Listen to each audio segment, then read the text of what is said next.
Hello दोस्तों, स्वागत है आप सभी का इनोवेटिव क्लासेस में। फ्रेंड्स, हम लोग पिछला क्लास में झारखंड पॉलिटेक्निक के लिए केमिस्ट्री का जो मॉडल सेट होता है पिछला साल जो आया हुआ है 2021 में, उसका सॉल्यूशन हम लोग देखे थे।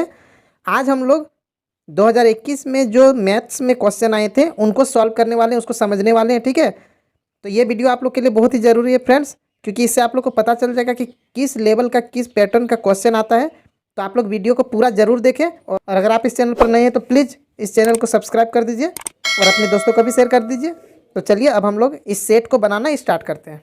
ठीक है फ्रेंड्स, देखिए मैथ का जो पहला क्वेश्चन है वो है 20 बल्बों की एक खेप में 4 दोषपूर्ण है। ठीक है, इस खेप से यादृच्छिक रूप से एक बल्ब निकाला जाता है, तो इस बल्ब के दोषपूर्ण होने की प्रायिकता।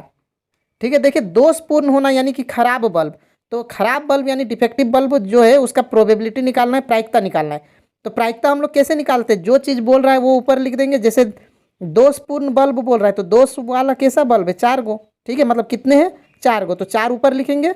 और बाय में टोटल बल्ब कितने हैं, तो टोटल बल्ब 20 है। ठीक है, 20 में से 4 खराब हैं। ठीक है, तो 4 बल्ब ऊपर लिख दिए, मतलब जो दोषपूर्ण है यानी कि जो डिफेक्टिव बल्ब है। और बाय में लिख देंगे 20 यानी टोटल बल्ब, और यहाँ पे काट देंगे तो 1/5 आंसर हो जाएगा। ठीक है, यानी कि यहाँ पे ऑप्शन नंबर ए जो है वो करेक्ट है। ठीक है, यहाँ पे ऑप्शन नंबर ए जो है 1/5 आंसर हो जाएगा। ठीक है, अब क्वेश्चन नंबर 2 है, यदि 10a + b बराबर √3 है और 10a - b = 1/√3 है, तो हम लोग को a और b का मान ज्ञात करना है। ये देखिए क्लास 10th का जो ट्रिगोनोमेट्री चैप्टर है उससे लिया गया है। ठीक है, तो देखिए इसको कैसे बनाएंगे, शॉर्ट में बनाते। देखिए 10a + b, ठीक है, यहीं पे हम बना रहे हैं, ज़्यादा जगह नहीं इसीलिए शॉर्ट में लिखते हैं। 10a + b = √3 है। 10 कितना डिग्री का √3 होता है, आप लोग जानते हैं 10 60 डिग्री √3, यानी यहाँ जो a + b दिया हुआ है इसके जगह अगर 60 डिग्री रहता तो 10 60 डिग्री हो जाता, तो √3 होता, यानी a + b का वैल्यू कितना है, a + b = 60 होना चाहिए, तभी जाके √3 आएगा। और उसी तरह यहाँ पे आप लोग देखिए, यहाँ पे देखिए, तो 10a - b है 1/√3। अब 10 कितना डिग्री का 1/√3 होता है, 10 30 डिग्री का होता है, यानी a - b के जगह कितना होना चाहिए, 30 होना चाहिए। यानी यहाँ पे हम लोग लिख सकते हैं कि a - b = 30 होना चाहिए। अब यहाँ पे क्या करेंगे हम लोग, जो क्लास 10 में चैप्टर 3 था उसके अनुसार इसको सॉल्व करेंगे, यानी एलिमिनेशन मेथड जो था, विलोपन विधि, वो लगाएंगे। अब देखिए यहाँ पे ऐड कर दे रहे हैं, क्योंकि +b और -b है तो ये दोनों कट जाएगा और a 2a हो जाएगा, 2a, और = इधर भी ऐड हो जाएगा, 60 30 90, यानी a बराबर कितना हो जाएगा 45, है ना। जब 2 उधर जाएगा तो डिवाइड में जाएगा, तो 90 को जब 2 से भाग देंगे तो 45 डिग्री हो जाएगा, a हो गया 45 डिग्री। ठीक है, तो b कितना होगा, तो देखिए ये इक्वेशन 1 है, ये इक्वेशन 2 है, तो अब दोनों में से किसी एक में हम लोग a का वैल्यू को रख के b निकाल सकते हैं। इक्वेशन 1 में देखिए, ठीक है, a अगर 45 डिग्री यहाँ पे उस साइड जाएगा तो माइनस हो जाएगा 60 से, यानी कि b = कितना हो जाएगा, 60 में जब 45 घटाएंगे तो 15 डिग्री, यानी a हो गया 45 और b हो गया 15। ठीक है, तो यहाँ आंसर जो है डी वाला हो गया 45 और 15। ठीक है, अब क्वेश्चन नंबर 3 है फ्रेंड्स, इसमें बोल रहा है कि 2 महिलाएं और 5 पुरुष एक कढ़ाई के काम को 4 दिनों में समाप्त कर सकते हैं, जबकि 3 महिलाएं और 6 पुरुष इसे 3 दिनों में समाप्त कर सकते हैं। एक महिला द्वारा अकेले इस कार्य को समाप्त करने हेतु लिए जाने वाले दिनों की संख्या ज्ञात कीजिए, यानी महिला कितना दिन में काम को समाप्त करेगी। ठीक है, तो महिला को हम लोग मान लेंगे x दिन में। ठीक है, यहाँ वोमेन लिख दे रहे W, ठीक है, जगह कम है इसीलिए हम ऐसे लिख दे रहे हैं। वोमेन मान लिया कि x दिन में ख़त्म करती है, और जो मेन है यानी कि जो आदमी है, पुरुष जो है, वो y दिन में, उस अगर अकेले काम करेगा तो y दिन में ख़त्म करेगा, और महिला अगर अकेले काम करेगी, एक महिला, तो x दिन में ख़त्म करेगी। ठीक है, अब यहाँ पे हम लोग को क्या करना है, देखिए 2 महिलाएं दिया है तो हम लोग क्या लिखेंगे, 2 में x। ठीक है, क्योंकि महिला को हम लोग x माने हुए हैं इसीलिए 2/x। बस इसको याद रख लीजिए, अगर इस तरह से आता है तो इसी तरह लिखना है, 2/x हो गया, प्लस पुरुष कितने 5, तो 5 बाय में क्या लिखेंगे y, क्योंकि एक पुरुष कितना काम करता है y। ठीक है, अब इक्वल टू दोनों मिलके ये हो गया 2 महिला और 5 पुरुष, ये दोनों मिलके कितना दिन में कर रहे हैं, 4 दिनों में ना, तो यहाँ पे क्या कर देना है 1/4 लिख देना है। ठीक है, और इसी तरह दूसरा कंडीशन दिया है 6 पुरुष 3 महिलाएं और 6 पुरुष, है ना, तो 3 महिला है तो वहाँ पे 3/x लिखेंगे, और प्लस में 6 पुरुष है तो 6/y लिखेंगे, और इक्वल टू में जो दिन है 3 है, तो यहाँ पे हम लोग 1/3 लिख देंगे। ठीक है, अब इन दोनों इक्वेशन को सॉल्व करना है। आप लोग पढ़ चुके होंगे क्लास 10th में। ये दोनों समीकरण को सॉल्व करना है और सिर्फ एक्स का मान निकालना है, क्योंकि सिर्फ महिला द्वारा पूछा गया, तो सिर्फ एक्स निकालना है, वाई नहीं। ठीक है, तो इसको हम अलग जगह सॉल्व करते हैं, यहाँ जगह कम पड़ रहा है। ठीक है, ठीक है फ्रेंड्स, देखिए ये जो दो इक्वेशन है हम यहाँ लिख दिए हैं। ठीक है, अब इन दोनों को सॉल्व करना है और एक्स वाई निकालना है। तो सॉल्व करने का बहुत सारा मेथड है, आप लोग पढ़ चुके हैं। ठीक है, जैसे कि विलोपन विधि यानी जो एलिमिनेशन मेथड है, फिर सब्सटीट्यूशन मेथड है, प्रतिस्थापन विधि, इस तरह से बहुत सारा मेथड है। क्रॉस मल्टीप्लिकेशन मेथड है एक।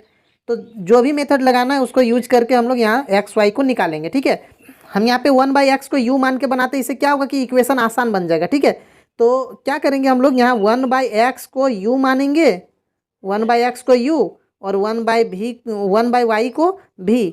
u v के जगह m n p q कुछ भी मान सकते हैं। ठीक है, तो ये पहला समीकरण क्या हो जाएगा, 2/x जो है वो हो जाएगा 2u। ठीक है, प्लस 5/y हो जाएगा, यानी कि 5 × 1/y है, तो यहाँ पे 5v हो जाएगा, और इक्वल टू में 1/4। ठीक है, यहाँ 1/4 है। ठीक है, और इधर जब 3/x है तो यहाँ पे हो जाएगा 3u प्लस 6v और इक्वल टू 1/3। ठीक है, अब यहाँ पे इस साइड जो बाय में दिया हुआ है इसको हम लोग क्या करेंगे, इक्वल के उस साइड भेज देंगे, तो जो बाय वाला है यहाँ गुन्ना हो जाएगा, यानी 4 जो इस साइड आएगा तो 2 से गुन्ना होगा, 4 2 जा 8u और प्लस 4 5 जा 20v और इक्वल टू में 1/1। अब सिर्फ 1 रहेगा, 4 तो उधर चला गया। उसी तरह इसको भी जब हम लोग क्रॉस मल्टीप्लाई करेंगे, 3 जब इस साइड आएगा, 3 को जब इस साइड भेजेंगे इक्वल के इस पार में, तो क्या हो जाएगा, मल्टीप्लाई होगा, यानी 3 3 जा 9u प्लस 6 3 जा 18, यहाँ 18 हो जाएगा। ठीक है, यहाँ पे हो जाएगा 18v और इक्वल टू में 1। तो ये हो गया समीकरण 1 यानी इक्वेशन 1, और ये हो गया इक्वेशन 2। अब इन दोनों को सॉल्व करना है, इक्वेशन 1 और इक्वेशन 2 को। तो कैसे सॉल्व होगा, देखिए इसमें 8u है, यहाँ 9u है, तो सबसे पहले दोनों को सेम करना होगा, यानी इक्वेशन 1 को 9 से गुणा करना पड़ेगा और इक्वेशन 2 को 8 से गुणा करना पड़ेगा। ठीक है, तो अब यहाँ पे गुणा कर दे रहे हैं हम। 9 से जब गुणा करेंगे 8 को, तो 9 8 जा 72u प्लस 9 से जब 20 का गुणा होगा तो 180 हो जाएगा v और बराबर में 9। ठीक, और इक्वेशन जो 2 है यहाँ पे, इसको गुना करते हैं 8 से, तो 8 से गुना जब 9 का होगा तो 72u हो जाएगा, प्लस यहाँ 18 का 8 से गुना 144 हो जाएगा v और इक्वल टू में 8 से 1 का गुना 8। ठीक है, अब इन दोनों इक्वेशन को हम लोग को माइनस कर देना है। माइनस जब करेंगे तो ये कट गया, ये भी माइनस हो गया, यहाँ भी माइनस हो गया। अब 180 में 144 घटेगा तो कितना बचेगा, 36 बचेगा। ठीक है, और v बचेगा, और बराबर में यहाँ 9 में 8 घटेगा तो 1, तो v बराबर क्या हो गया, 1/36। ठीक है, अब ये v निकल गया, हम लोग को अब u निकालना होगा, क्योंकि u को हम लोग 1/x इक्वल टू u माने हैं ना। तो अगर हम लोग को पुरुष वाला निकालना रहता कि आदमी कितना दिन में काम को ख़त्म करेगा, तो हम लोग यहाँ से y निकाल सकते थे, v से हम लोग को u निकालने का कोई ज़रूरत नहीं था। लेकिन अभी महिला के लिए क्वेश्चन पूछा गया, इसीलिए u को निकालना पड़ेगा। तो क्या करेंगे हम लोग, यहाँ जो समीकरण 1 है ये वाला, ठीक है, इसमें हम लोग क्या करेंगे, ये जो v निकला 1/36 इसको रख देंगे। ठीक है, तो इस साइड हम थोड़ा इरेज कर दे रहे हैं, यहीं पे समझा देंगे आप लोग को तो अच्छा रहेगा। ठीक है, ठीक है, तो ये देखिए इक्वेशन 1 ये वाला है। ठीक है, ये इक्वेशन में हम लोग को क्या करना है, v का वैल्यू जो 1/36 आया है उसको यहाँ पे रखना है। ठीक है, तो हम यहाँ पे साइड में रख रहे हैं, इस साइड। तो देखिए 8u का 8u ही रह जाएगा, और प्लस में 20v दिया हुआ है, तो 20v का मतलब 20 गुना v का वैल्यू 1/36, यानी 20 गुना 1/36 करेंगे तो कितना आ जाएगा, 20/36 हो जाएगा। ठीक है, और इक्वल टू में दिया हुआ है 1।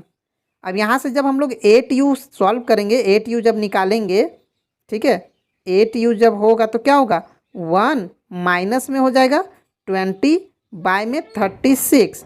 अब यहाँ पे बाय 1 करके यहाँ एलसीएम ले सकते हैं। ठीक है, यहाँ ऊपर में 20 है, तो जब यहाँ पे सॉल्व करेंगे, यहाँ पे हम लोग भिन्न का घटाव करेंगे तो 8u इक्वल टू आ जाएगा, देखिए 36 में 20 घटेगा यानी 16/36 आएगा। ठीक है, और अब इसके बाद यहाँ पे क्या करना है, u को निकालना है, तो u के लिए हम लोग क्या करेंगे, u इक्वल टू अब देखिए 16/36, यहाँ अगर काटना है तो काट भी सकते हैं। 4 और 4 जा 16, ठीक है, यहाँ ऊपर में 4 हो जाएगा और 9 यानी 4/9 होगा।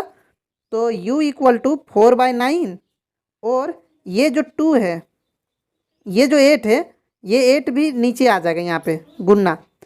अब 4 दूनी 8 यानी कि u बराबर क्या हो गया, देखिए यहाँ पे 1/18, ठीक है, नीचे 9 और 2 है यानी 1/1/18, ठीक है, 1/18 u निकला 1/18। तो अब देखिए हम लोग शुरू में क्या किए थे, यहाँ पे देखिए 1/x इक्वल टू, हम लोग u माने हैं ना, तो अगर 1/x इक्वल टू u है, ठीक है, 1/x इक्वल टू u, तो 1/x इक्वल टू u को कितना माने 1/18। अब यहाँ जब क्रॉस मल्टीप्लाई करेंगे, x का 1 से गुना 18 का 1 से गुना, यानी कि x इक्वल टू क्या हो जाएगा 18, यानी यही हम लोग को निकालना था। ये हो गया x आंसर, ठीक है, यानी यहाँ हम लोग ऑप्शन नंबर देखते हैं कि 18 किस में है, ठीक है, यानी ऑप्शन नंबर बी करेक्ट होगा। अब क्वेश्चन नंबर 4 देखिए, इसमें बोल रहा है कि एक त्रिभुज ABC है जिसमें कोण C जो है, ठीक है, कोण C जो है वो क्या है, B से 3 गुना है, ठीक है, यहाँ देख के पता चल रहा है ना कि 3 से अगर B को गुना करते हैं तब जाके C आएगा, ठीक है। और फिर यहाँ पे और दिया है कि A और B को जोड़ के अगर 2 से गुना करेंगे तो भी C आएगा। अब यहाँ पे देखिए हम लोग को निकालना है C क्या है, ठीक है, C का ही आंसर मानना है। अब C देखिए बोल रहा है कि 3 का जो B है उसका 3 गुना है। अब यहाँ ऑप्शन देखिए, ऑप्शन जो है वो C का ही आंसर है और C बोल रहा है कि किसी का 3 गुना है। तो यहाँ पे सबसे पहले हम लोग ऑप्शन देखते हैं कि किसी का 3 गुना कौन सा नंबर हो सकता है। तो बी वाला जो है ये 120, यही किसी का 3 गुना है, बाकी जो तीनों ऑप्शन है किसी से 3 गुना में नहीं आएगा, ठीक है। तो आंसर तो यही हो जाएगा, यहीं पे आंसर हम लोग को पता चल चुका है। फिर भी अगर और सॉल्व करना है तो देख सकते हैं आप लोग, जैसे अगर ये 3 गुना हुआ, ठीक है, सी अगर सी है बी से 3 गुना, तो मान लिए कि सी अगर 120 है, ठीक है, मान लेते हैं, तो बी कितना होगा, तो बी कितना होगा कि 3 गुना आया। तो देखिए 3 गुना कितना करने से 120 आएगा, 40 आएगा, यानी बी जो है वो 40 है, या 40 डिग्री होगा बी, ठीक है। देखिए सी मान लिए कितना 120, तो बी कितना होगा, बी से 3 गुना करेंगे तब जाके सी आना चाहिए, यानी कि 40, तो बी हो गया 40। अब यहाँ पे बोल रहा है कि ए और बी को अगर जोड़ेंगे और 2 से गुना करेंगे तब जाके सी आएगा, यानी कि ए और बी को जोड़ेंगे। जैसे देखिए बी के जगह अगर यहाँ पे हम लोग 40 रख देते हैं, तो 40 और कितना जोड़ेंगे और उसको 2 से गुना करेंगे तो 120 आएगा, क्योंकि इक्वल टू सी है। तो 40 और 20 जोड़ने से 60 होता है, और 60 को 2 से गुना करेंगे तो 120 आएगा, यानी ए की जगह 20 होना चाहिए, ठीक है। तो देखिए ए बी सी तीनों पता चल गया। अगर यहाँ पे ए बी या सी जो निकालना रहता वो निकाल सकते थे, लेकिन अभी हम लोग को सी बोल रहा है तो सी यही वाला करेक्ट है, ठीक है, यानी यहाँ ऑप्शन नंबर बी वाला ही करेक्ट होगा, ठीक है। अब क्वेश्चन नंबर 5 में है, यदि ए और 96 का मसप और लसप मतलब एचसीएफ और एलसीएम दिया हुआ है, ठीक है, और क्रमशः 4 और इतना दिया हुआ है 96 है, तो ए निकालना है।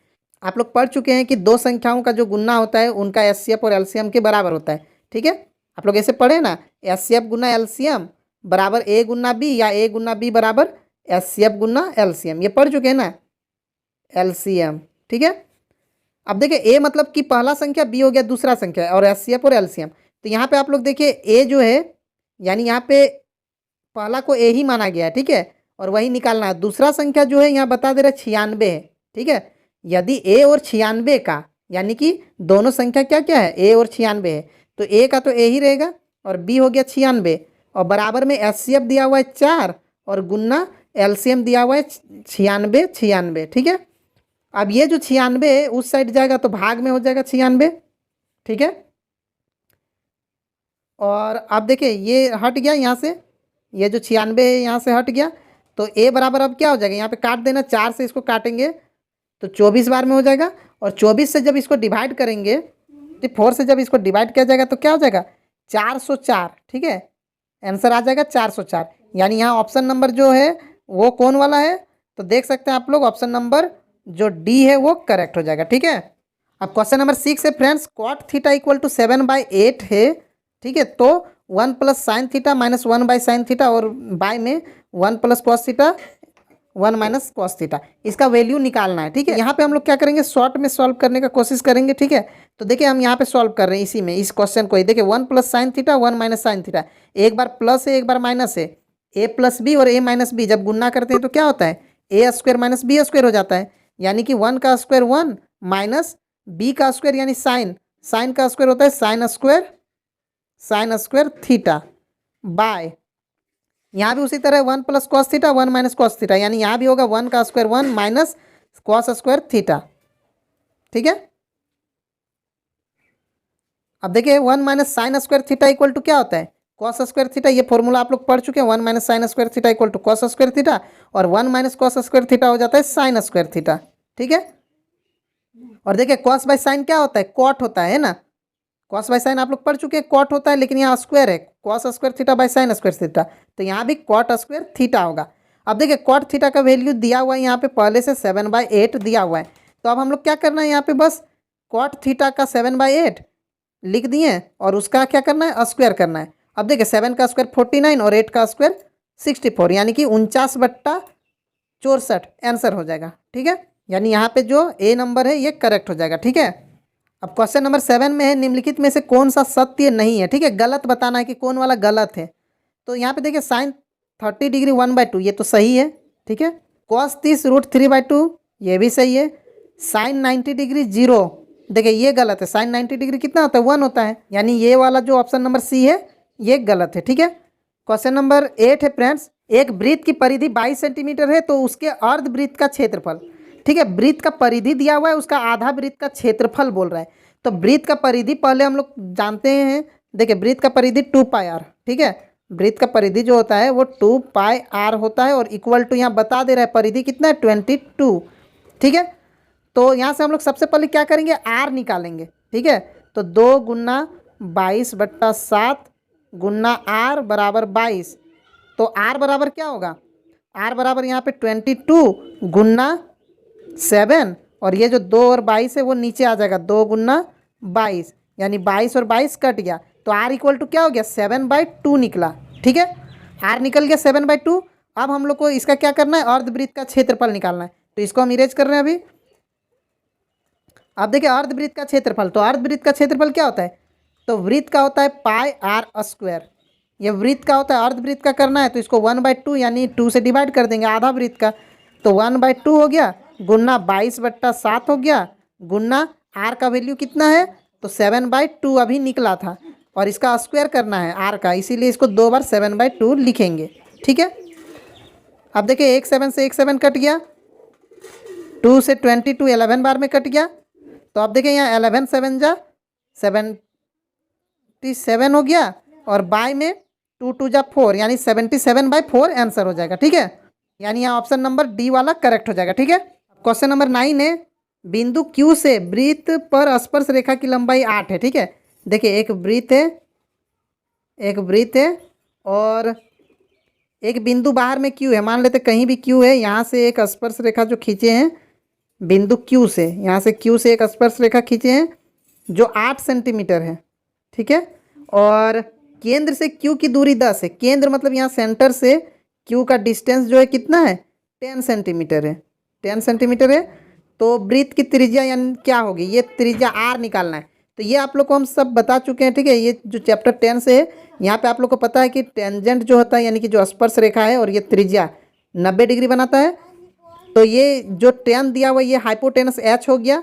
ठीक है, 10 हो गया H, 8 हो गया P भी मान सकते हैं इसको, और इसको B मान सकते हैं। ठीक है, यानी R हम लोग B मान सकते हैं, तो R हम लोग को निकालना है। तो देखिए B इक्वल टू क्या होता है, √H² माइनस में P² इक्वल टू, देखिए अब H कितना दिया हुआ है, H है 10, 10 का स्क्वायर प्लस नहीं माइनस, ठीक है माइनस 8 का स्क्वायर, तो यहाँ पे हो जाएगा 100 माइनस 64, यानी कि बचेगा 36, और 36 का स्क्वायर रूट होता है 6, यानी जो B है रेडियस जो है वो 6 है। ठीक है, यानी यहाँ ऑप्शन नंबर सी वाला करेक्ट हो जाएगा। ठीक है, अब क्वेश्चन नंबर 10 है, यदि अल्फा और बीटा समीकरण इतना के मूल है तो अल्फा का स्क्वायर प्लस बीटा का स्क्वायर, ठीक है, का मान क्या होगा।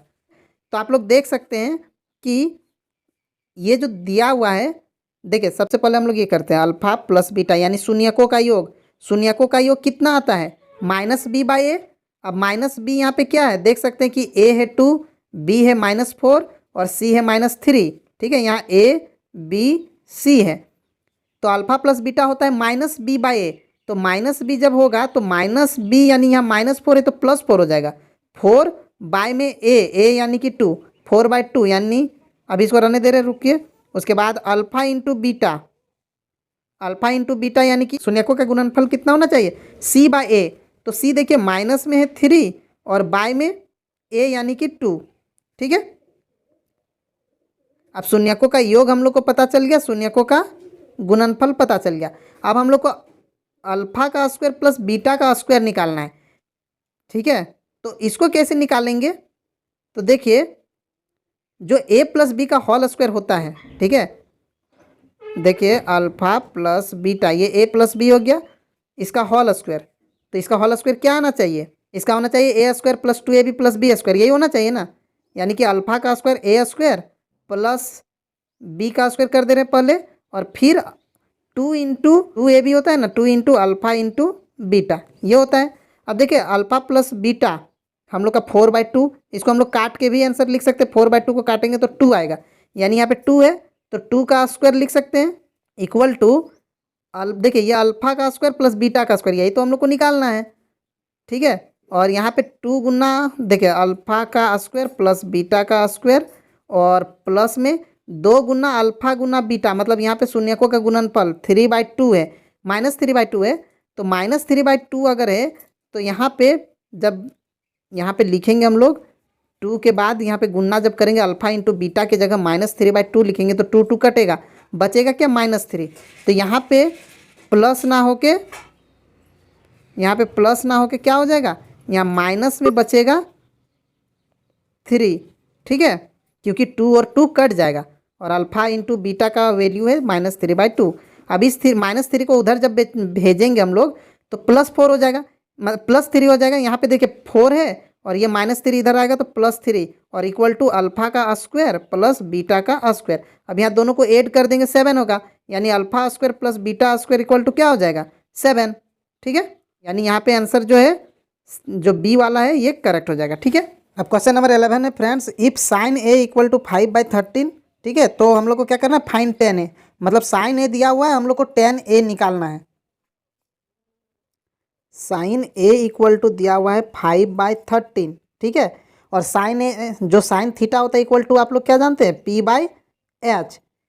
ठीक है, यानी p जो है वो 5 हो गया, ठीक है, और h जो है वो 13 है। ठीक है, इस तरह से जो समकोण त्रिभुज होता है, राइट एंगल ट्राइंगल, इसमें मान लेते हैं कि ये p है, ये b और ये h है। तो यहाँ पे p जो है 5 यहाँ पे है और h जो है 13 यहाँ पे है, तो b कितना होगा? ठीक है, b हम लोग को इसलिए निकालना पड़ेगा क्योंकि tan a निकालना है। tan इक्वल टू क्या होता है? tan a इक्वल टू होता है p/b। तो p तो पता है, p/b होता है, तो p तो यहाँ हम लोग को पता है कि 5 है, यानी ऊपर में तो 5 आएगा। ठीक है, तो आप लोग देख सकते हो ऑप्शन में तो ऐसे भी ऊपर में 5 सिर्फ ऑप्शन नंबर बी में है और किसी में नहीं है। ठीक है, लेकिन अगर और भी ऑप्शन में ऊपर में, यानी कि जो न्यूमरेटर होता है उसमें अगर 5 रहता तो हम लोग को b निकालना पड़ता। तो b निकालने के लिए भी फॉर्मूला है, b equal to √h² minus p², ये फॉर्मूला होता है ना। तो इस फॉर्मूला से पहले b निकालते हैं और उसके बाद b का वैल्यू रख देते हैं। ठीक है, अगर हम लोग यहाँ पे निकालते हैं तो क्या होता है? h जो है वो 13 है, 13 का स्क्वायर होता है 169। ठीक है, हम शॉर्ट में बना दे रहे हैं, और p जो है वो है 5, तो 5 का स्क्वायर होता है 25, और 169 में 25 घटेगा तो कितना बचेगा? 169 में अगर हम लोग 25 को माइनस करेंगे तो 4, फिर 4 और 1। ठीक है, यानी कि 144, और 144 का वर्गमूल होता है 12, यानी b निकलेगा 12। तो यहाँ पे देखिए tan a होता है p/b, तो p तो 5 पहले से दिया है और b निकालनी है 12, यानी कि 5/12। तो यहाँ पे ऑप्शन नंबर बी करेक्ट है। अब नेक्स्ट क्वेश्चन है 12 नंबर में, इसमें बोल रहा है कि यदि एक व्यास के छोर -1 5 और 5 -1 है तो उस वृत्त का केंद्र ज्ञात कीजिए। ठीक है, देखिए बोल रहा है क्वेश्चन में कि एक ब्रीथ है इस तरह से और यहाँ सेंटर हो गया, तो इसका जो व्यास है यानी इसका जो डायमीटर है, इसका इस साइड वाला जो पॉइंट है यानी यहाँ पे दोनों छोर जो है डायमीटर का कितना कितना है, -1 और 5 है। ठीक है, यहाँ पे 5 है और इस साइड क्या है, इस साइड 5 और -1 है। ठीक है, पहला 5 और सेकेंड वाला -1 है। ठीक है, अब यहाँ पे क्या करना है कि हम लोग को केंद्र बताना है कि केंद्र क्या होगा। तो देखिए ये जो एक्सरसाइज 7.2 है यानी कि जो सेक्शन फॉर्मूला विभाजन सूत्र है उससे लिया गया है। अब जो ये केंद्र होता है ये मध्य बिंदु होता है। ठीक है, व्यास का मध्य बिंदु होता है ना, और मध्य बिंदु के लिए हम फॉर्मूला आप लोग को बता चुके हैं पहले ही क्लास 10th में कि जैसे यहाँ पे x1 और y1 है और यहाँ पे x2 और y2 है, तो हम लोग सीधे क्या करते हैं, x1 और y1 को x1 और x2 को जोड़ते हैं और 2 से डिवाइड करते हैं, और y1 और y2 को जोड़ के 2 से डिवाइड करते हैं। इससे क्या होता है, x और y निकलता है। तो हम लोग यहाँ शॉर्ट में बनाते हैं, x1 और x2 को जोड़ेंगे, जैसे -1 और 5 को जोड़ेंगे तो कितना हो जाएगा, 4 आएगा, और 4 को 2 से डिवाइड करना होगा, ये x का वैल्यू निकलेगा। ठीक है, यानी बीच वाला का, यहाँ जो केंद्र है सेंटर जो है इसका निकल रहा है। और सेकेंड वाला क्या निकलेगा, तो y1 और y2 जोड़ेंगे यानी 5 और 1 को जोड़ेंगे -1 को, तो यहाँ भी 4 ही आने वाला है। ठीक है, 4/2। तो यहाँ पे जब यहाँ काटेंगे तो यहाँ भी 2, यहाँ भी काटेंगे तो 2, यानी कि 2 2 आंसर हो गया। यहाँ बीच वाला जो केंद्र है ये 2 और 2 है। ठीक है, ठीक है, यानी कि यहाँ जो ऑप्शन नंबर ए है वो करेक्ट हो जाएगा। ठीक है, अब क्वेश्चन नंबर 13 है फ्रेंड्स। देखिए अब एपी दिया हुआ है, बोल रहा है कि श्रृंखला 10 7 4 का 30वां पद निकालना है। तो 30वां पद हम लोग कैसे निकालते हैं, तो an वाला जो फॉर्मूला था, an इक्वल टू हम बता चुके हैं आप लोग को चैप्टर 5 जो है एपी वाला, an equal to a plus n-1 और d, ये फॉर्मूला होता है।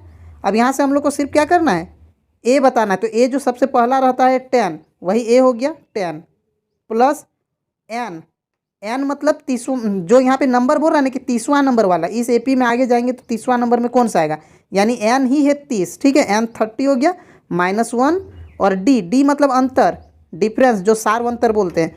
तो यहाँ कितना का अंतर है, 10 में क्या करने से 7 आया, -3 किए, फिर 7 में -3 किए, यानी -3 हो रहा है, यानी d जो है -3 है। ठीक है, ऐसे भी अगर निकालना है तो सेकंड वाला से फर्स्ट को माइनस कर दीजिए, सेकंड में 7 है, फर्स्ट में 10 है, 7 में 10 माइनस करेंगे तो -3 आएगा। तो d हम लोग का क्या है, d जो है -3 है। ठीक है, तो यहाँ पे हम लोग यहाँ d के जगह -3 मतलब यहाँ गुन्ना -3, तो यहाँ पे 10 और यहाँ सॉल्व करेंगे इसको तो 29 आएगा, प्लस में 29 और गुन्ना में -3, तो यहाँ पे 10 और यहाँ माइनस में आ जाएगा 29 को 3 से जब गुन्ना करेंगे तो 87 हो जाएगा। ठीक है, और जब इन दोनों को सॉल्व करेंगे तो माइनस में आएगा -77। ठीक है, यानी आंसर जो होगा -77। तो यहाँ पे जो सी वाला ऑप्शन है वो करेक्ट है। ठीक है, क्वेश्चन नंबर 14 है। देखिए समीकरण दिया हुआ इसके मूल हैं, तो मूल निकालने के लिए यानी कि जो रूट्स निकलता है, रूट्स का नेचर ये भी हम आप लोग को बता चुके हैं। जो डी निकालते हैं डिस्क्रिमिनेंट, ठीक है, जो हम लोग डी निकालते हैं जिसको डिस्क्रिमिनेंट यानी कि हिंदी में विविक्तकर बोलते हैं, डी निकालते हैं कौन सा फॉर्मूला से, b² - 4ac से। ठीक है, -4ac ये फॉर्मूला है। तो देखिए b कितना है, यहाँ पे 3 हो गया a, b हो गया -2 और c है 1/3। ठीक है, तो b यानी कि -2 का स्क्वायर हम शॉर्ट में कर दे रहे हैं, -2 का स्क्वायर यहाँ पे करना है ना, b का स्क्वायर, तो -2 का स्क्वायर प्लस में 4, फिर -4 गुन्ना a कितना है 3 है, और गुन्ना c कितना है 1/3 है। तो 3 से 3 कटा, तो यहाँ 4 माइनस यहाँ पे क्या बचा, सिर्फ 4, यानी 4 - 4 0 हो गया, और यानी कि d का वैल्यू 0 है। और अगर d 0 के बराबर है तो मूल कैसे होंगे, दोनों सेम आएगा और वास्तविक होगा। ठीक है, और अगर d जो है वो बड़ा निकलता है यानी कि 0 से बड़ा, तो वहाँ पे मूल कैसे होते हैं, वास्तविक होते हैं और असमान, यानी दोनों मूल अलग अलग, जो x का वैल्यू आता दोनों अलग अलग होता। ठीक है, तो अभी d का वैल्यू जो है वो 0 आ गया, इसका मतलब दोनों x का वैल्यू सेम आएगा। ठीक है, यानी यहाँ पे जो ऑप्शन नंबर ए है वास्तविक एवं समान, ये करेक्ट होगा। ठीक है, अब क्वेश्चन नंबर 15 है फ्रेंड्स। देखिए यहाँ पे इसमें बोल रहा है ये दिया हुआ है और एक्स का मान पूछ रहा है, ठीक है। तो इसको क्या करना है हम लोग को, कुछ यहाँ पे ज़्यादा करना नहीं, इसको सिर्फ सॉल्व करना है, ठीक है। तो देखिए हम यहीं पे सॉल्व कर रहे हैं। यहाँ पे पहले क्या करना होगा हम लोग को, जो एक्स दिया हुआ है यहाँ बाहर में एक्स जो है उसको अंदर वाले से मतलब ब्रैकेट के अंदर जो है उससे गुना करना होगा। तो जब पहला वाला जो एक्स से एक्स को गुना करेंगे तो एक्स का स्क्वायर होगा, ठीक है। फिर प्लस एक्स से जब 1 का गुना करेंगे तो एक्स आएगा, और फिर प्लस में 8 और इक्वल टू। अब जब इस साइड हम लोग गुना करेंगे तो देखिए एक बार a प्लस बी है और एक बार a माइनस बी है, यानी a square minus b square, यानी कि एक बार x का स्क्वायर एक बार 2 का स्क्वायर। x का स्क्वायर हो जाएगा x का स्क्वायर और माइनस में आएगा 2 का स्क्वायर 4, ठीक है। अब देखिए ये एक्स स्क्वायर से ये एक्स स्क्वायर कट जाएगा, क्योंकि इस साइड जब आएगा तो माइनस में हो जाएगा, ठीक है। अब x इक्वल टू यहाँ पे -4 है और इस 8 को जब उस साइड भेजेंगे तो -8 हो जाएगा, तो x इक्वल टू क्या हो जाएगा, -12 हो जाएगा, ठीक है। तो यहाँ पे जो ऑप्शन नंबर बी है वो करेक्ट हो जाएगा, ठीक है। अब क्वेश्चन नंबर 16 है फ्रेंड्स, आप लोग देख सकते हैं यहाँ पे बोल रहा है कि 40 संख्याओं का औसत 35 है, ठीक है। औसत मतलब माध्य भी हम लोग बोल सकते हैं, मीन जिसको बोला जाता है। तो यदि दो संख्याएं 84 और 82 को शामिल नहीं किया जाए तो शेष संख्याओं का औसत क्या होगा, ठीक है। देखिए इसको अच्छा से समझिए। औसत में हम लोग करते क्या है, सबको पहले जोड़ते हैं। औसत निकालने के लिए क्या करते हैं, सबको जोड़ा जाता है और जितने नंबर रहते हैं उतना से भाग देते हैं, है ना। माध्य जो आप लोग पढ़े होंगे क्लास 8-9 में भी है। तो 40 संख्या को जोड़ रहे थे, तो 40 को जोड़ के कितना आएगा ये तो हम लोग को नहीं पता। जैसे मान लेते हैं कि जोड़ या योग, ठीक है। ऊपर में योग करते हैं यानी सबको जोड़ते हैं, और बट्टा में टोटल संख्या के गो है 40, तो 40 से भाग देते हैं। सबको जोड़ा जाता है ऊपर में और जे को संख्या रहता है उससे भाग देते हैं। तो यहाँ पे बता दे रहा है कि ये करने पर कितना आने वाला है, यहाँ बता दे रहे हैं 35 है, यानी इक्वल टू 35 है। इसका मतलब सबको जोड़ के कितना आने वाला है, योग कितना आने वाला है। तो योग बराबर क्या हो जाएगा, यहाँ पे हम लोग को गुना कर देना है 35 और ये 40 उधर जाएगा तो गुना हो जाएगा, यानी कि सबको गुना करके कितना आने वाला है, यहाँ 35 चौक 140 और 1 0 यानी 1400 होने वाला है गुना करके, ठीक है। तो यहाँ पे जो ये आया ये 40 को जोड़ के, ठीक है, 40 संख्या है इनको जोड़ के 1400 आएगा। अब 40 संख्या को जोड़ के 1400 आ रहा है। अब इसमें से बोल रहा है कि 84 और 62 को शामिल नहीं किया जाए, मतलब जो 40 नंबर थे उसमें से एक 84 भी था एक 62 भी था, तो इन दोनों को अब नहीं शामिल कर रहे हैं। इसका मतलब अब ये दोनों हट जाएगा, यानी अब 40 में से अब 38 नंबर ही बचा, क्योंकि 2 नंबर को हटा दिया गया है, ठीक है। और अब जोड़ेंगे जब 38 को तो कितना आएगा, सबको जोड़ के 1400 आ रहा था, अब उसमें से हम लोग को क्या करना होगा, 84 और 62 को घटाना होगा, मतलब दोनों को घटा देना होगा, या दोनों को जोड़ के एक साथ घटा सकते हैं। तो 84 और 62 को जोड़ के कितना आ जाएगा 146। तो माइनस कर देंगे अगर हम लोग 1400 में 146 को, तो कितना बचेगा 1254, ठीक है। 1254 यानी कि 38 नंबर को जोड़ के 1254 आने वाला है। तो अब हम लोग को पता चल चुका है कि 38 को संख्या है उनको जोड़ के 1254 आएगा, टोटल 38 नंबर है क्योंकि 2 को हट चुका है। तो अब माध्य क्या होगा, जो बचा है 38 उसका माध्य यानी कि औसत पूछ रहा है। तो अब हम लोग को क्या करना है, 1254 को डिवाइड कर देना है 38 से, ठीक है। अब इसमें बस डिवाइड करके आंसर ला दीजिए, ठीक है। तो देखिए इसको जब डिवाइड करेंगे तो कितना आ जाएगा, आप लोग डिवाइड करके देख सकते हैं 33 आ जाएगा, ठीक है।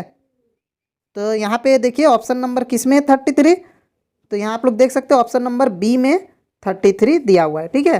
अब क्वेश्चन नंबर 17 है फ्रेंड्स, उसी तरह एवरेज वाला ही क्वेश्चन दिया हुआ है।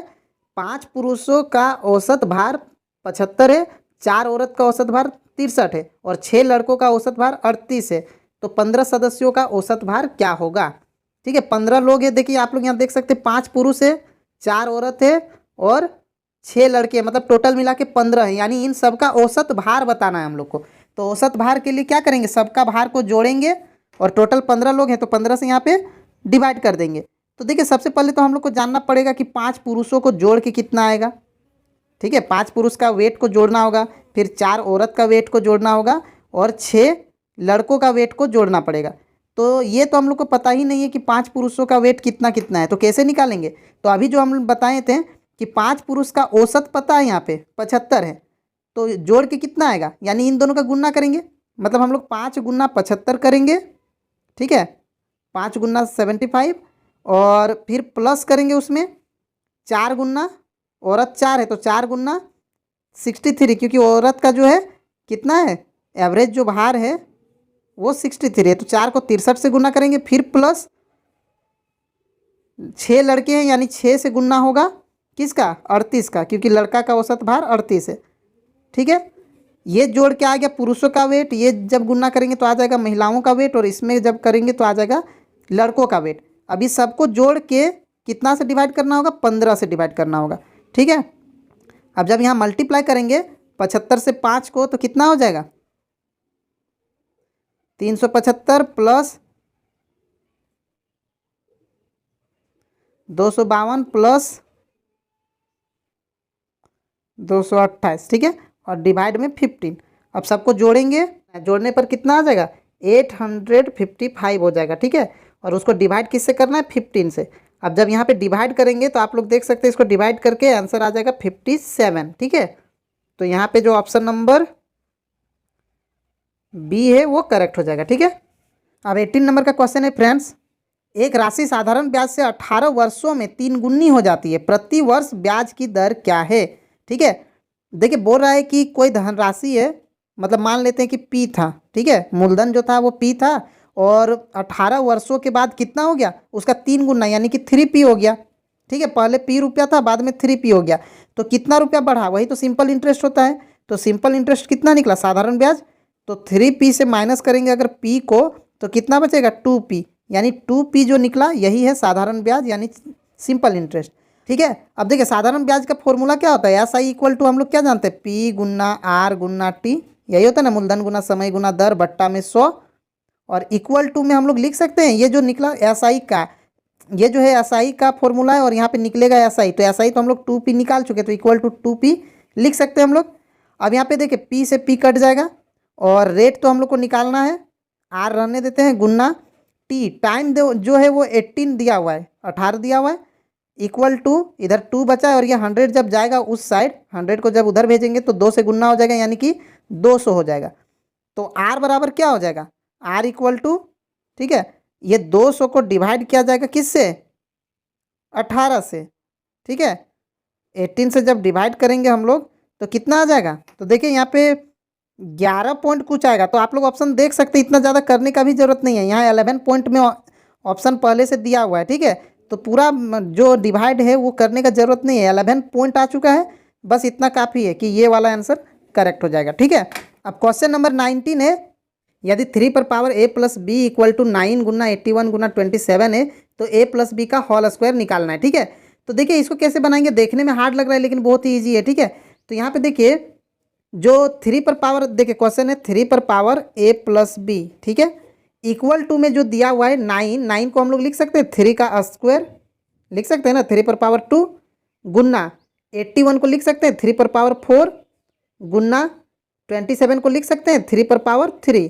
कैसे लिखे हैं, तो ये आप लोग जानते हैं, इस तरह 27 को अगर इस तरह ब्रेक करते हैं तो 3 से करेंगे तो 9 बार में, फिर 3 से करेंगे 3 बार में, इस तरह 3 बार 3 आया, इसीलिए हम लोग इस तरह लिखे हैं। ठीक है, तो ये समझ गए। अब यहाँ पे 3 पर power a plus b equal to, यहाँ पे देखिए जब इस तरह से रहता है तो एक फॉर्मूला हो जाता है a पर पावर m गुना a पर पावर n वाला, यानी नीचे 3 ही रहेगा और पावर यहाँ पे जोड़ देंगे, तो जोड़ने पर कितना आएगा 2 और 4 6 और 3 9, यानी पावर 9 आ जाएगा। अब यहाँ देखिए 3 से 3 कैंसिल हो गया, तो a plus b equal to क्या हो गया 9। ठीक है, a plus b equal to हो गया 9। अब हम लोग को लिखना, हम लोग को जो क्या निकालने बोला है, यहाँ पे a प्लस बी का होल स्क्वायर, यानी यहाँ पे a प्लस बी का होल स्क्वायर, और अगर यहाँ स्क्वायर कर रहे हैं तो इधर भी स्क्वायर, तो 9 का स्क्वायर क्या होता है 81, यानी जो करेक्ट आंसर है वो 81 हो जाएगा। ठीक है, तो यहाँ पे ऑप्शन नंबर बी वाला जो है 81 करेक्ट हो जाएगा। ठीक है, अब क्वेश्चन नंबर 20 में है, पिता और पुत्र की वर्तमान आयु का अंतर 20 वर्ष है, 5 वर्ष पश्चात उनकी आयु का अनुपात 2:1 होगा, तो वर्तमान में पुत्र की आयु क्या है। ठीक है, ठीक है, तो देखिए फादर जो है पिता, ठीक है, पिता का हम लोग मान लेते हैं, पिता की आयु को x मान लेते हैं, और पुत्र का आयु जो है, पुत्र की आयु उसको हम लोग y मान लेते हैं। ठीक है, तो पिता x वर्ष के हैं और पुत्र जो है y वर्ष का। अब यहाँ पे बोल रहा है कि दोनों का अंतर 20 वर्ष है, मतलब पिता के एज से पुत्र का एज को माइनस करेंगे तो 20 आएगा, यानी x minus y equal to 20 आएगा। ये समीकरण 1 हो गया। ठीक है, और फिर क्या बोल रहा है देखिए कि 5 वर्ष पश्चात उनकी आयु का अनुपात 2:1 हो जाएगा। ठीक है, 5 साल बाद, तो 5 साल के बाद क्या होगा, दोनों 5-5 साल बड़े हो जाएंगे ना, पिता भी 5 साल के बाद 5 साल बड़े हो जाएंगे और पुत्र भी हो जाएगा, यानी और उस समय उनका जो अनुपात है 2:1 होगा। तो देखिए 5 साल के बाद पिता का एज जो है x+5 हो जाएगा और पुत्र का बाय में हम लोग लिखेंगे y+5। क्यों, क्योंकि अनुपात बोल रहा है, रेशियो बोल रहा है। तो x+5 ये पिता का उम्र हो गया और y+5 पुत्र का। अब इन दोनों का अनुपात कितना है, 2:1 यानी 2/1। अब यहाँ से हम लोग को क्रॉस मल्टीप्लाई करना है तो कितना आ जाएगा, यहाँ से अगर क्रॉस मल्टीप्लाई करेंगे तो पहले x वाला को करते हैं इधर, तो x+5 आएगा, x+5 और इक्वल टू उधर जब करेंगे तो 2y+10 हो जाएगा। ठीक है, क्रॉस मल्टीप्लाई किए 2y+10। अब x को एक साइड कर, xy को एक साइड करेंगे तो x - 2y। ठीक है, प्लस वाला 2y जो है इधर आया तो माइनस हो गया, और 10 और ये 5 जब उधर जाएगा तो -5 आएगा, यानी कि 10 में 5 जब घटेगा तो 5, यानी कि एक इक्वेशन ये हो गया इक्वेशन 1 और इक्वेशन 2। ठीक है, एक हो गया x - y = 20, एक हो गया x - 2y = 5। अब क्या करना है, इन दोनों इक्वेशन को, समीकरण को हम लोग को सॉल्व करना है विलोपन विधि से, यानी कि एलिमिनेशन मेथड से। तो और इसको हम लोग का आंसर x और y निकालना है। ऐसे यहाँ पे निकालने क्या बोला है, पुत्र की आयु, पुत्र की आयु यानी कि हम लोग को y निकालना है। ठीक है, तो इसको सॉल्व करते हैं।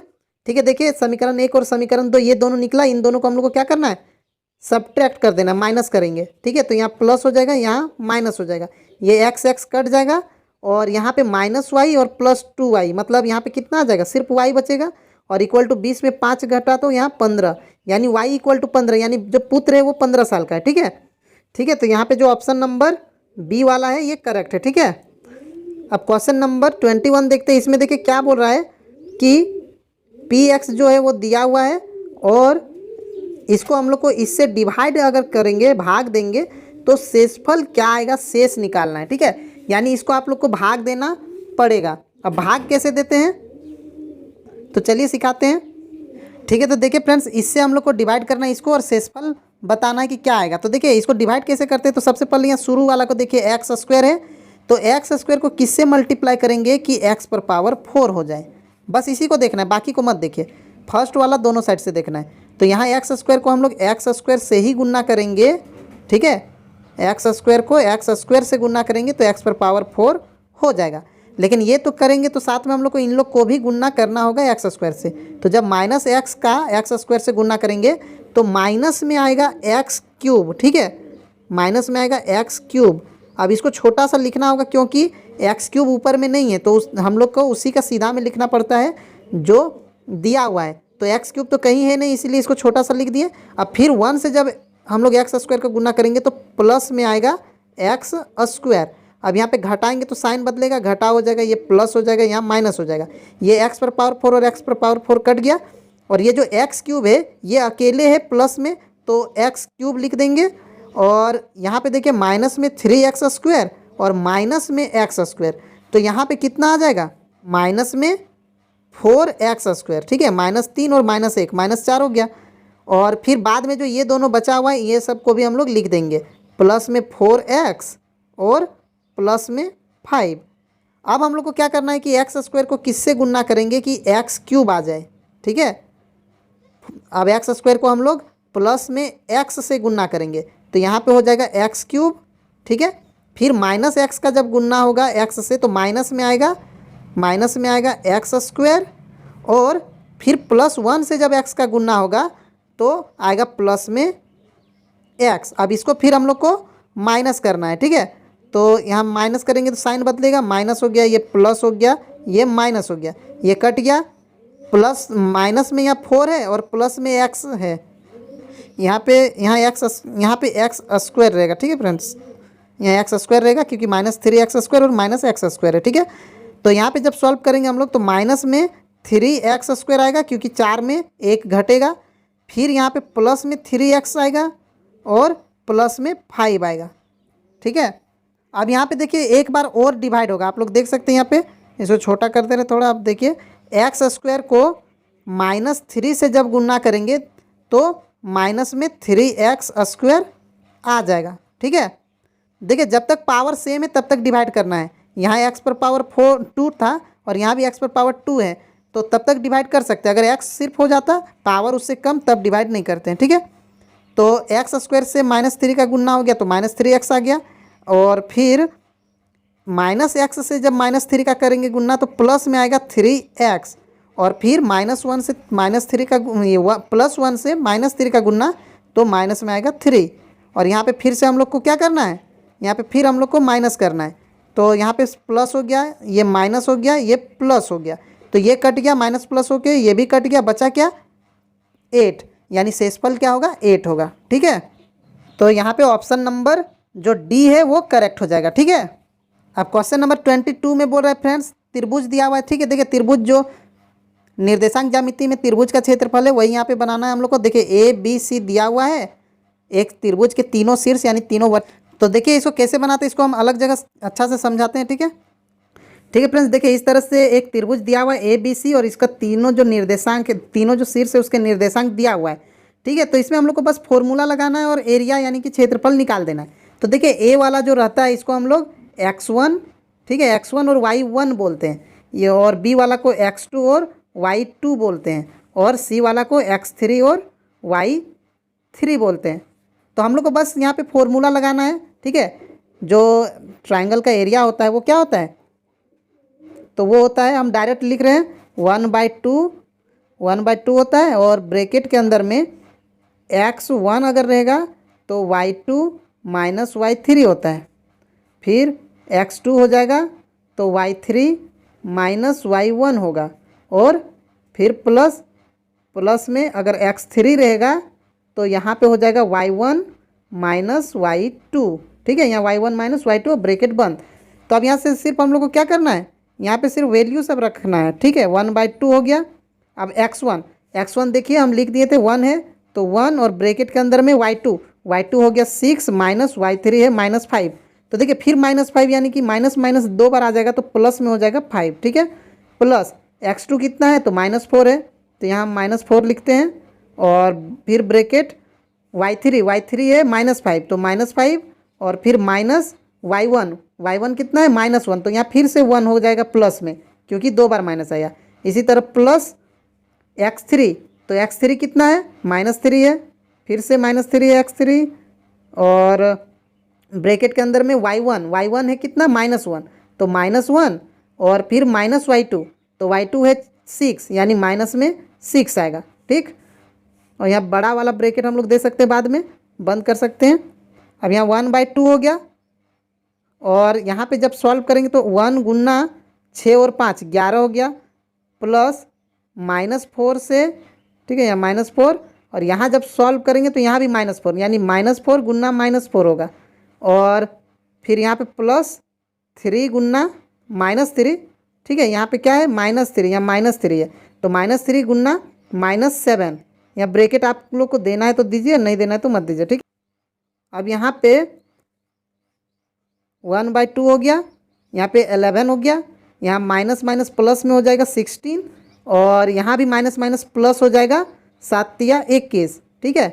तो 1/2, और यहाँ पे सबको जोड़ देंगे गुन्ना लिख के, तो कितना आएगा 6 1 7 1 8 2 1 3 और 1 4 48, और इसको जब 2 से जब काटेंगे तो 24 बार में, यानी कि 24 जो है स्क्वायर यूनिट यानी कि 24 वर्ग मात्रक आंसर हो जाएगा, ठीक है।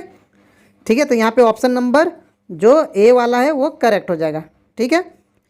अब देखिए 6 सेंटीमीटर वाले घन का आयतन, ये तो बहुत ही छोटा सा क्वेश्चन है, बहुत ही आसान क्वेश्चन है। 6 सेंटीमीटर घन वाले 6 सेंटीमीटर भुजा वाले घन का आयतन बताना है। तो आयतन बराबर क्या होता है, घन का क्यूब का वॉल्यूम पूछ रहा है, तो साइड इंटू साइड होता है, मतलब यहाँ पे 6 को 3 बार गुना कर देना है। 6 गुना 6 कितना आएगा 216 आएगा, ठीक है। अब क्वेश्चन नंबर 24 में बोल रहा है कि यदि एक घटना ए की प्रायिकता 1/3 है तो P नॉट ए, मतलब एक चीज़ का प्रायिकता दिया हुआ है उसका नहीं होने का प्रायिकता। तो ये भी हम आप लोग को बताए हैं कि कोई चीज़ का होने का प्रायिकता और नहीं होने का प्रायिकता दोनों को जोड़ने पर कितना आता है 1 आता है, ठीक है। तो एक का दिया हुआ है और दूसरा का नहीं, तो वो कैसे निकालेंगे, तो 1 से सिर्फ माइनस कर देना है। 1 से माइनस कर देंगे किसको, जो प्रायिकता दिया हुआ है 1/3, तो इसको जब माइनस करेंगे हम लोग तो 2/3 आंसर आ जाएगा, ठीक है। तो यहाँ ऑप्शन नंबर बी वाला जो है वो करेक्ट हो जाएगा, ठीक है। अब क्वेश्चन नंबर 25 है, देखिए, एक गेंदबाज द्वारा 10 क्रिकेट मैचों में लिए गए विकेट नीचे दिए गए हैं, ठीक है। तो आंकड़ों का बहुलक, बहुलक तो और भी आसान है। बहुलक हम लोग कैसे निकालते हैं, मॉड कैसे निकालते हैं। यहाँ पे देखते हैं कि कौन सा संख्या है जो सबसे ज़्यादा बार रिपीट हुआ है, ठीक है। तो यहाँ आप लोग देख सकते हैं कि 2, 1, 2 और 3, 3 बार 2 है, ठीक है। और कोई भी संख्या 3 से ज़्यादा बार नहीं है, 2 है जो 3 बार है। तो सबसे ज़्यादा बार कौन है, 2। तो बहुलक यहाँ पे जो होगा वो 2 होगा, यानी ऑप्शन नंबर डी करेक्ट होगा, ठीक है।